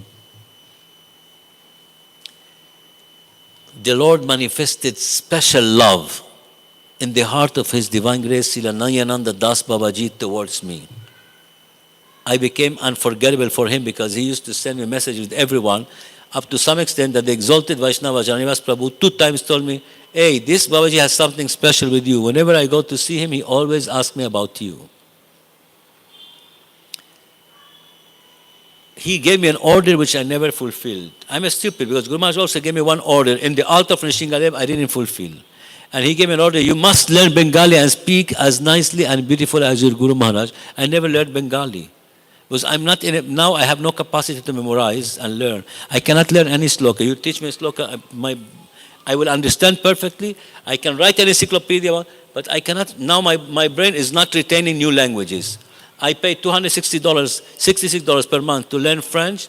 Whatever I learn is over. I don't learn. Now my mood is not in learning anything. Not anything, I mean any language, any sloka, any memorization system, I'm brainless now, idiot. But then I told Krishna, and Krishna told me, Lord Chaitanya, you will be here tonight. Oh my God. I wanted to cry. Then I went, and Guru Maharaj was giving me class. I stood up. I said, sorry, Prabhus, Matajis, Marishi, Guru Maharaj, tonight we have to stay here. We are not going anywhere. Because Lord Chaitanya told me you will stay here tonight. And everyone started attacking me. And Guru Maharaj says, why you speculate? The Guru Maharaj didn't connect at that time to see if I'm right or wrong. He just immediately,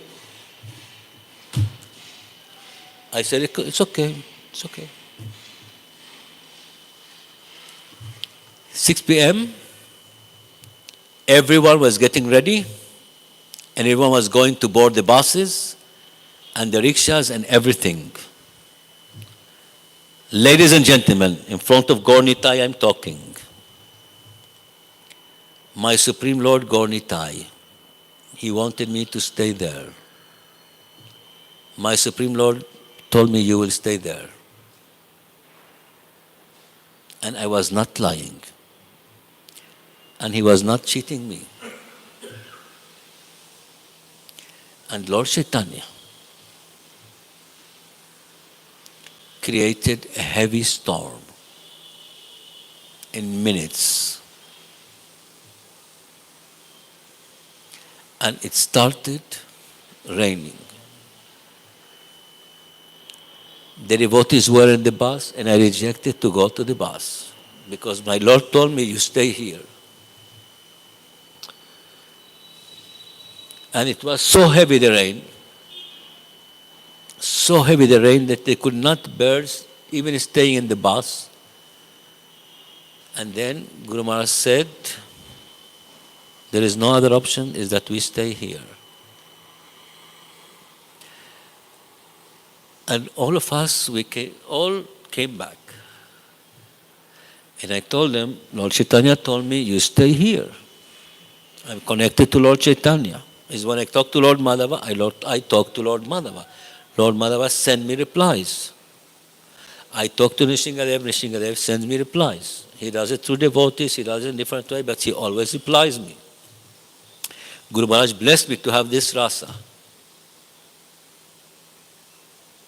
And we stayed there. The biggest problem, where to stay. Where to accommodate 120 devotees. Babaji gave us his room. Only 8 people fit. He gave his bed to Guru Maharaj. I went to reserve a place for me. We didn't have sleeping bag. We had some certain things. And one devotee from Mexico, I reserved. When I went to bring my clothes, one devotee from Mexico, he came and sat down there, lie down there, and he pushed me not to come. No, I want to stay beside Guru Maharaj. I said, but this is my place. No, Krishna, when he said you stayed here, he didn't mean you stayed here in that place. In less than a minute, we are 120 people. In less than a minute, His Divine Grace Nayananda Das Babaji comes to me with his own blanket. And he says, Prabhu, you come. How he knew? You come with me. He took me to the altar. He said, you sleep in front of the altar tonight, Prabhu. This is your place. Can you all believe?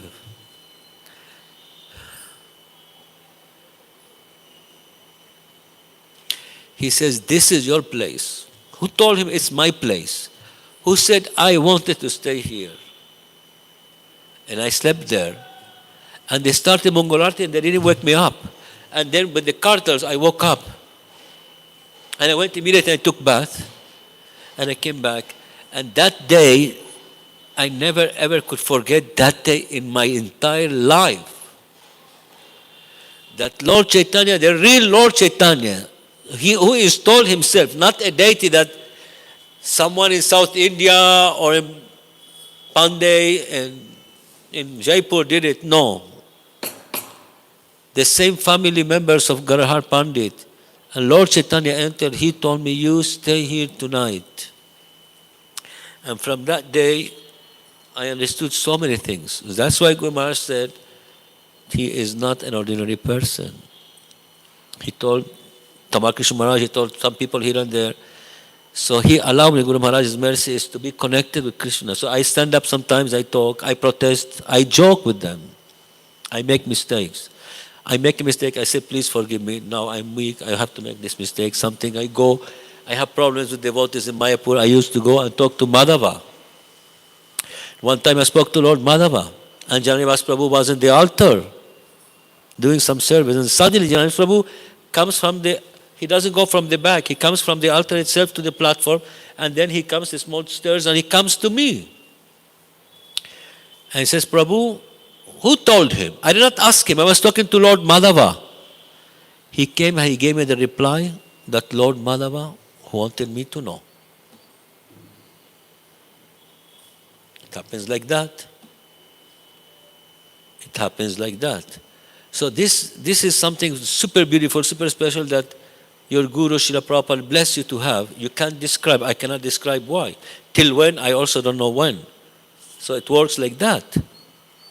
So that beautiful connection is very beautiful with the Guru. Super important that one time I took something from the office to Guru Maharaj quickly, no one told me. And Guru Maharaj opened the door of his room. He says, Tusti, get me. He said, Guru Maharaj is here. He says, how you know? It's here, Guru Maharaj. I was in the office. I connected to Guru Maharaj. Needs something. I got it for him.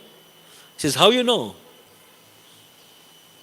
So sometimes things happen. That connection. You cannot describe. But this is what Prabhupada means when he teaches. When you read the Gita, you connect with the Gita. When you read the Bhagavatam, you connect with the Bhagavatam. Shivaram Maharaj wrote.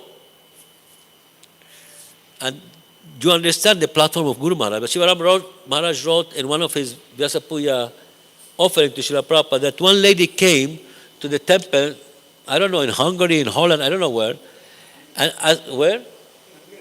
In Hungary. And then he went, that lady started crying when she saw Prabhupada. And she started bowing down and crying. She saw Gaurnitai, she started crying. And Shivaram was there. And says, oh my God, I never cried for the deities. I never saw Prabhupada with the eyes that she's seeing. Who is that lady? Why she had that mercy? You get my point? So it's something super special. One time I was reading Valmiki in Guru Maharaj's room. Nobody was there. Guru Maharaj was traveling. And I collapsed. I fell down on the floor. I started crying. Reading some passages. Maybe 2003 that happened. Certain things you get connected. It's like Guru Maharaj, many times you ask him a question, he says, I don't know, but after 1 minute he gives you a cathedratic reply. He gets connected. Krishna manifests the knowledge. Prabhupada doesn't know all what he wrote. He said, I used to read my books. He doesn't know. Because at a certain point, Bhagavan was revealing to him. Because Prabhupada is connected to Krishna. Prabhupada could see Krishna. Okay, Srila Prabhupada ki. Any attack? Any question? That I might know. If I don't know, I don't know. Any question? Any comment? Do you think I can get some tissue? Do you have tissue around? Just please. If there is a possibility. Huh? What's your name? Sorry? Daro Krishna. Taron Krishna. Harivan. How to know whether some danger will come from future or Somewhat? some Danger. in our spiritual life will come in future and how to avoid it? No, danger will always come, it is there. In the dualistic material world, danger is waiting. Because negative and positive, they interact each other, they interact and they will happen. If it's your karma or other people's free will to harm you. How to avoid? Lord Nishingadeva is there. You have to pray for him every time. Don't pray to Radha Krishna to protect you and to serve you. They are not our servants. So we are their servants. This is the standard that Guru Maharaj instructed me personally. But Lord Nishingadeva is there. Lord Nityananda there is there. Because Lord Nityananda is the Adi Guru. And he protects your spiritual life, he protects your knowledge. One person whom I know, he misused some knowledge that I gave him. So he was punished. They removed the knowledge from his mind. I came to know. Because I did some session, he started crying, he sent me, and then I investigated. He wanted to misuse super confidential knowledge. They deleted from his mind. This happens. Yeah. So yes, you should have love for Krishna in such a way that he will always protect you. Yeah, please, thank you. If I know we have, I could have asked earlier.